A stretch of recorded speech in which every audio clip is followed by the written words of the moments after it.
Welcome to the Women's Football Huddle and Happy New Year. We're going to be diving in straight away into episode 1 of the new year, where we're going to be talking about fat shaming. Yeah, you heard me right, fat shaming already.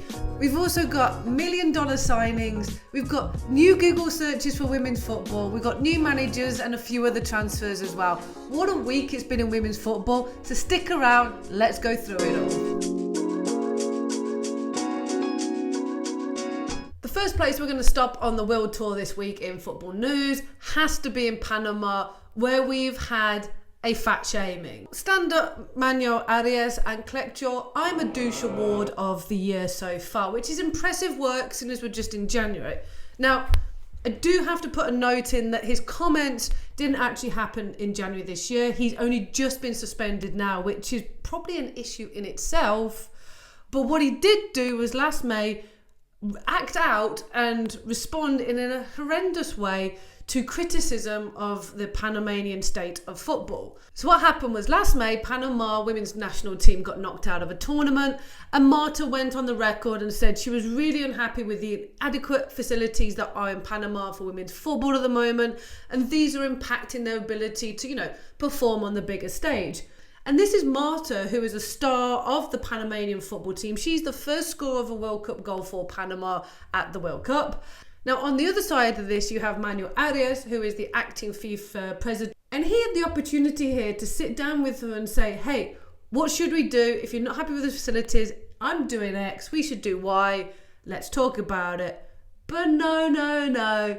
He wanted to take it in a slightly different direction and fat shame her. And this is what he said. To quote him, he said, she's out of shape, she's fat, and she can't move on the pitch.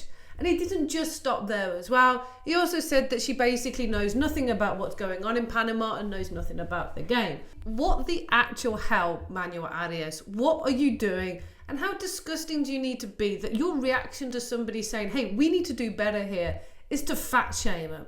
FIFA have only just banned him 6 months later, and only now has he come out and said, I apologise for my unfortunate language. Yes, the unfortunate language is what you chose to say and came out of your mouth was to fat shame somebody. And I don't think he's probably truly sorry. He's just sorry he's got caught and he obviously got let go 6 months later. He could have resigned any time from then. Shame on you, Mr. Arias. I'm glad that you're out of the women's football. And Marta, we stand behind you. We want you back in the Panama team again. We want you playing for them. Mr. Arias, jog on. Right, so next segment is a little bit different. We're going to shoot all the way over to Woolwich and over to Arsenal FC, where we are all very, very happy to see that Sleggers has been given the job of the Arsenal manager. Damn right deserved. Absolute phenomenal, just management skills over the last 3-4 months since she's taken over from Eidevall, and her numbers speak for themselves. In the 11 games they've played, they've won 10 and they've scored over 30 goals and only conceded 5 in that time. They're through to the next round of the Champions League and they're back purring to the way that we expected Arsenal to be at the start of the season. So well done Arsenal for promoting internally. It's something we like to see, and we wish Renee and Arsenal real well in the rest of this season. Now let's move on to some huge news. Don't forget, if you like what you see so far, do hit that like and subscribe button to get more content like this every week. It looks like the £1 million record transfer fee is about to be broken by Chelsea and their new signing from the San Diego Wave. And let's just take a moment to realise what that could mean. I, for one, wasn't sure if we were going to get here. I really hoped that we would, because that seems to be the trajectory we want with women's football. But we're here already in January 2025, a $1 million player. So let's do a little quick dance and a little cheer for what that is for women's football. Get in there. Now let's find out who she is. Up step Naomi Girma, the first £1 million female footballer. That's right, I've said it once, I'll say it twice, I'll say it 3 times. It's a record transfer, our first £1 million player, and she's coming all the way from San Diego Wave. I, for one, am excited to see this momentous day, and I really feel that not only have Chelsea, made news with this signing, but they've got one hell of a player as well. So let's have a look at who Naomi Girma is and why she's commanding such a high fee. Well, first off, she was the top pick in the 2022 draft. Then she's also gone on and won the Shield with San Diego Wave. At the age of 24, she has also been named the best player in the US women's team as last year, and she also won the Olympic gold. She's also been named Defender of the Year and Rookie of the Year. And again, she is just 24 years old.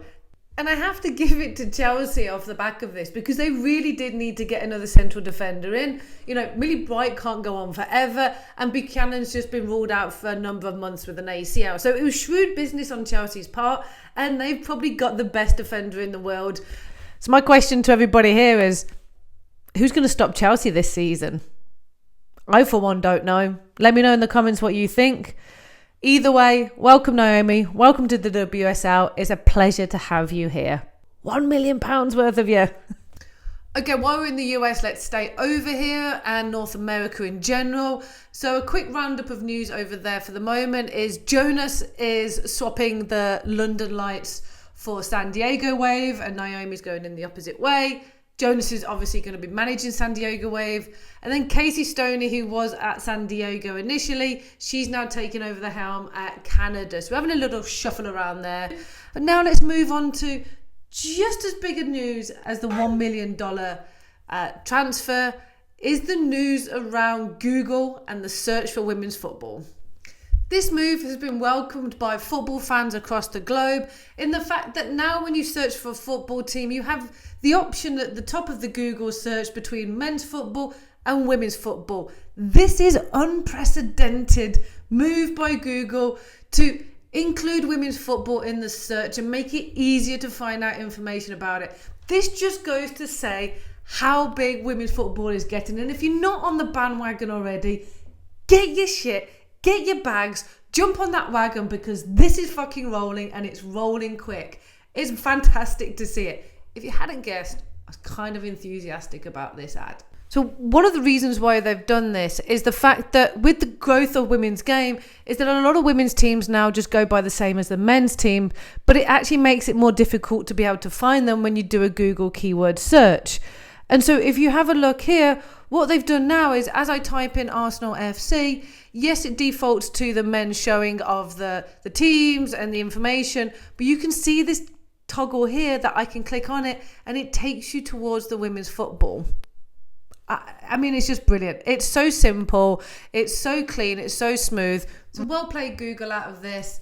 And even though it seems like just a small step, it really is a step in the right direction, as more eyes and more viewership is on women's football than ever before. Just these kind of little changes are really going to magnetize, is that the right word?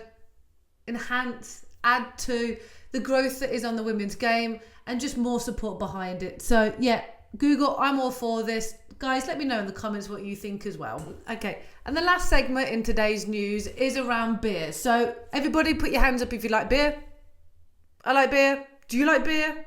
Do you like beer? Yeah, I like beer. Especially on a nice hot day, that cold frothy beer sat in my hand while I'm watching football. Well, if you're the same as me in that regard, I've got some good news for you. Because Bristol City FC have decided to pilot a 5-game tester of actually having beer while watching the football.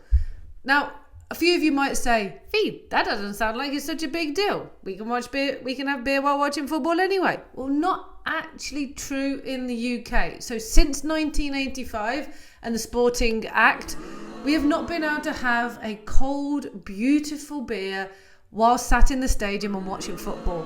Yes, you're right, we could drink it in the concourse, but we used to have to shuffle it down our necks before the start of the second half began. But now we don't have to do that, thanks to Bristol City and women's football. So cheers, sláinte, salud to women's football being a slightly different fan base, allowing for the opportunity for us to, crack, make that noise right now. You all hear it, right? Crack a cold one as we sit and watch the football. So, not only is it good for the game to, relax and watch football while having a cold drink, but also the revenue hopefully for these teams as well will add a few more pounds to their back pocket. So, as I said, cheers and salute to that. It has been one hell of a week for women's football. I'll be back next week with some more articles and news from around the world. Again, hit that like and subscribe button. Go have a beer if I've tempted you, and enjoy your afternoon, evening, wherever you are. WSL Huddlers, have an awesome week. Cheers.